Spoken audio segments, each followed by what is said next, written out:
Hello વિદ્યાર્થી મિત્રો, આજે આપણે જનરલ નોલેજના 5 પ્રશ્નો ભાગ 27 વિશે જાણકારી મેળવીશું. આની પહેલા જનરલ નોલેજના 5 પ્રશ્નો ભાગ 1 થી 26 ના જે વિડીયો છે તે મેં મારી યુટ્યુબ ચેનલ પર મૂકેલ છે, જે તમે જોઈ શકો છો અને જાણકારી મેળવી શકો છો. તો ચલો વિદ્યાર્થી મિત્રો, ભાગ 27 ના જે પ્રશ્નો છે તેના વિશે જાણકારી મેળવીએ. પ્રશ્ન 1, ખોટું જોડકું શોધો. વિકલ્પ એ બાલારામ અભયારણ્ય, સાબરકાંઠા જિલ્લો. વિકલ્પ બી સુરખાબનગર રણ અભયારણ્ય, કચ્છ જિલ્લો. વિકલ્પ સી હાથપ કાચબા ઉછેર કેન્દ્ર, ભાવનગર જિલ્લો. કે વિકલ્પ ડી રતનમહાલ રીંછ અભયારણ્ય, દાહોદ જિલ્લો. આ પ્રશ્નનો સાચો જવાબ છે તે છે વિકલ્પ એ બાલારામ અભયારણ્ય, સાબરકાંઠા જિલ્લો. જે આ ખોટું વિધાન છે, કારણ કે બાલારામ અભયારણ્ય જે છે એ સાબરકાંઠા જિલ્લામાં નહીં પરંતુ બનાસકાંઠા જિલ્લામાં આવેલું છે. પ્રશ્ન 2, આઝાદ હિંદ ફૌજના પ્રથમ મહિલા કેપ્ટન કોણ હતા? વિકલ્પ એ એની બેસન્ટ. વિકલ્પ બી પૂર્ણિમાબહેન પકવાસા. વિકલ્પ સી લક્ષ્મી સહેગલ. કે વિકલ્પ ડી સરોજિની નાયડુ. આ પ્રશ્નનો સાચો જવાબ છે તે છે વિકલ્પ સી લક્ષ્મી સહેગલ.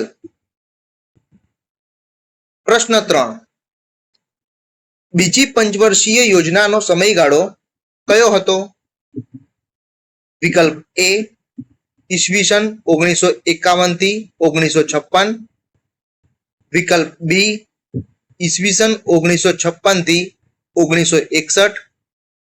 વિકલ્પ સી ઈસવીસન 1961 થી 1966. કે વિકલ્પ ડી ઈસવીસન 1969 થી 1974.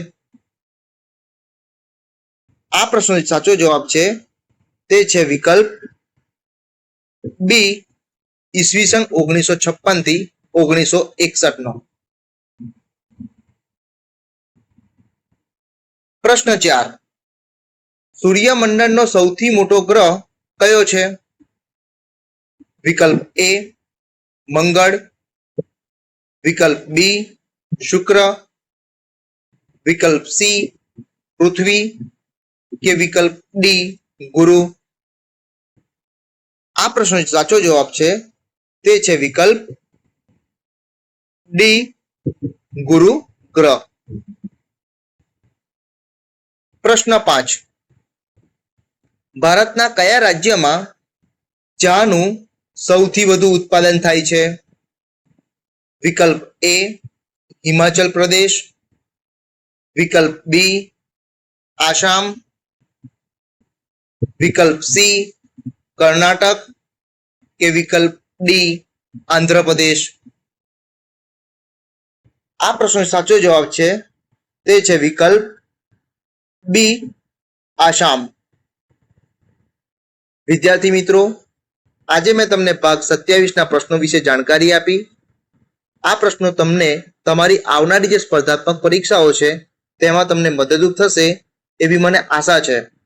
આવા જ જનરલ નોલેજને લગતા પ્રશ્નો જોવા માટે મારી યુટ્યુબ ચેનલ લાઈક કરો, શેર કરો અને સબસ્ક્રાઇબ કરો. જય જય ગરવી ગુજરાત. Thank you.